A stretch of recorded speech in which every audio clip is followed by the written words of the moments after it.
కూటమి ప్రభుత్వం ఈ రోజు చేస్తున్నటువంటి అక్రమాలన్నీ కూడా ఒకటొకటిగా బయటకు వస్తున్నాయి. ఎందుకంటే కూటమి ప్రభుత్వం సూపర్ 6 అంది, సూపర్ 7 అన్నది అవి ఏమీ కూడా అమలు అవ్వట్లేదు. ఎందుకు అమలు అవ్వట్లేదు అంటే సూపర్ 6 భాగంలో గ్యాస్ సిలిండర్ అన్నారు, అది ఒకటో ఇచ్చారు, రెండోది రాలేదు.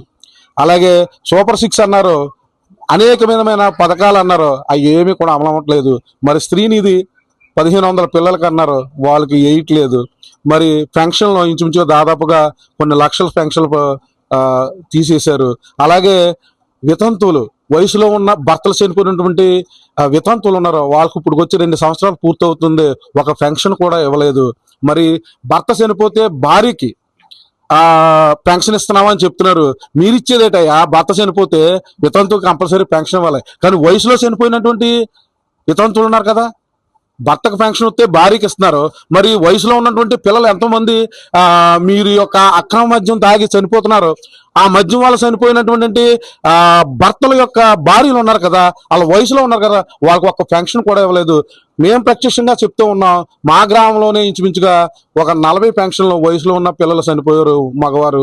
ఆ భార్యలకు ఇప్పుడు కొంచెం 2 సంవత్సరాలు అవుతుంది, పెన్షన్ ఇవ్వలేదు. మీరు అమలు చేయట్లేదు. ఎందుకంటే ఎవరన్నా ప్రశ్నిస్తే వారిని అరెస్టులు చేస్తూ ఉన్నారు, రెడ్ బుక్ చూపిస్తూ ఉన్నారు, మీరు రెడ్ బుక్ పాలన చేస్తూ ఉన్నారు.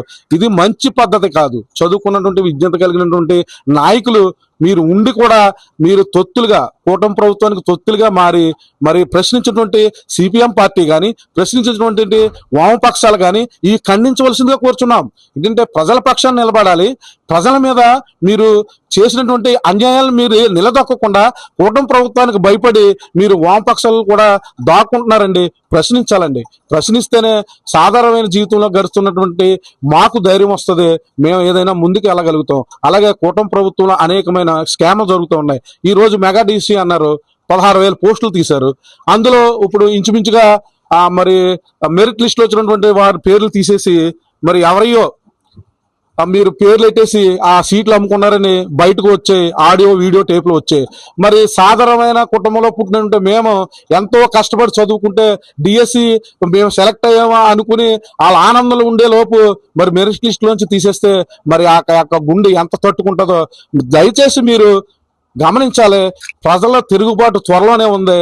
ఇవన్నీ కూడా మీకు కంపల్సరీ మీరు శిక్ష అనుభవిస్తారు. అలాగే చెప్పండి, డిప్యూటీ సీఎం హోదాలో ఉన్నటువంటి పవన్ కళ్యాణ్ ఎన్నికల ముందు, అంతకు ముందు కూడా మేము రాష్ట్ర దిశ మార్చేస్తాను, ఎవరైనా సరే రాజకీయాలకు అతీతంగా మేము పరిపాలన అందిస్తాను, మాకు అవకాశం ఇవ్వండి అంటూ పవన్ కళ్యాణ్ గారు ఆ రోజు మాట్లాడిన మాటలు ఈ రోజు కూడా గుర్తున్నాయి.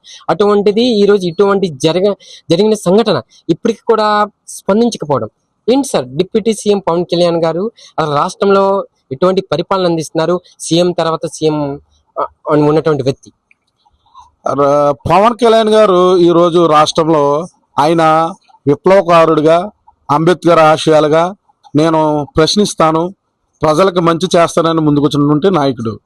ఆయన కూటమి ప్రభుత్వం జతగట్టిన తర్వాత ఆయన యొక్క విలువలు కోల్పోయాడు. ఏ విధంగా అంటే ఆయనలో ఉన్నటువంటి ఫైర్ అంతా పక్కన పెట్టి ఆయనకి చంద్రబాబు నాయుడు గారు చెప్పినట్టు ఆడిస్తూ ఉన్నాడు. ఆయన రాష్ట్రంలో పర్యటనలు చేస్తూ ఉంటారు. ఎప్పుడు చేస్తూ ఉంటారంటే ఆయనకి తీరుబడిగా ఉన్నప్పుడు సరదాగా వచ్చి 4 డైలాగులు చెప్పి వెళ్ళిపోతూ ఉంటారు. కానీ ఈరోజు మీరు యొక్క నిర్వహిస్తున్నటువంటి శాఖల్లో గ్రామాల్లో ఉన్నటువంటి వసతుల గురించి కానీ, లేదా ఈ యొక్క పిల్లల యొక్క స్కాలర్షిప్లే కానీ, ఫీజు రిమర్స్మెంటే కానీ, ఈ యొక్క డిఎస్సి మీద కూడా మీరు స్పందించాలి. మీరేంటంటే మీరు ప్రజల్లోనూ సింబల్ వేసుకున్నారంటే మీ యొక్క సింబల్లో మీకు యొక్క గుర్తింపు వచ్చిందంటే మీరు ప్రశ్నిస్తారు, ప్రజలకు మంచి చేస్తారు అనే కదా మిమ్మల్ని ఎన్నుకున్నారు. మీరు ఈ రోజున వాళ్ళకి అనువుగా ప్రవర్తిస్తూ మీ యొక్క విలువలు కోల్పోతున్నారు. మీ యొక్క అభిమానంగా నేను చెప్తున్నాను, ఒకప్పుడు మీరంటే మీ సినిమాలంటే మాకు ఇష్టం, రాజకీయాల్లోకి వచ్చినాక మీకు విలువలు కోల్పోయారు. ఎందుకు కోల్పోయారంటే మీరు ఒక మాట మీద స్థిరంగా లేరు. ఈ రోజు ఒకటి మాట్లాడతారు, రేపు వచ్చి నేను అన్నానా అంటారు. మీరు గమనిస్తూ ఉన్నారు, ప్రజలు మీరు చేసే అభివృద్ధి ప్రజలకు నచ్చాలి, కానీ మీరు ఎన్నుకున్నటువంటి నాయకులు, మీకు సపోర్ట్ చేసే నాయకులు ఎన్నుకోకూడదు. మీరు ఎవరన్నా స్పందిస్తే వాళ్ళని బెదిరిస్తున్నారు. మీరు బెదిరించి వారిని వ్యవహారం చేస్తూ ఉన్నారు. ప్రజల యొక్క అవసరాలను తీసుకుని మీ యొక్క స్పందన ఇప్పటికైనా తెలుసుకుని, ఇప్పుడు రాజశేఖర రెడ్డి గారు విగ్రహాన్ని కూల్చారు, దాని గురించి మీరు స్పందించాలి డిప్యూటీ సీఎం గా. అలాగే మెగా డిఎస్సిలోనూ తప్పులు జరిగాయి, మీరు ప్రభుత్వంలో ఉండండి కానీ ఆ యొక్క తప్పును ఎత్తి చూపితే మీ యొక్క విలువ పెరుగుతుంది అని మేము నమ్ముతూ ఉన్నాం. మీరు ఎవరైనా మాట్లాడితే వారినే బయటకు పొండే, ఎవరైనా మీరు ప్రశ్నిస్తే వాడు మా పార్టీ కాదు ఆడు కొండ వేసేసి వాళ్ళకి రాజకీయాలు అంటుకెడుతున్నారు. కానీ నిజంగా రాష్ట్రంలో జరుగుతున్నటువంటి ఈ యొక్క అనవసరమైన కార్యక్రమాలకి హోమ్ మినిస్టర్ గారు స్పందించాలి. హోమ్ మినిస్టర్ గారు స్పందిస్తారు. ఏం స్పందిస్తారు?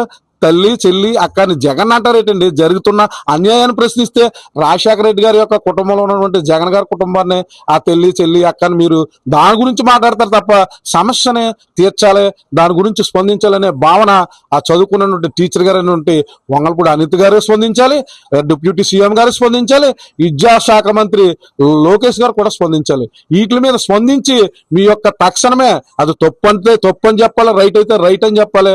ప్రజలు మీ యొక్క ప్రవర్తన మీ యొక్క విధానాన్ని ప్రశ్నించడానికి వాళ్ళు వేచి చూస్తూ ఉన్నారు. త్వరలో మీకు ఇది కంపల్సరీ మీరు రుచి చూస్తారని నేను చెప్తూ ఉన్నాను.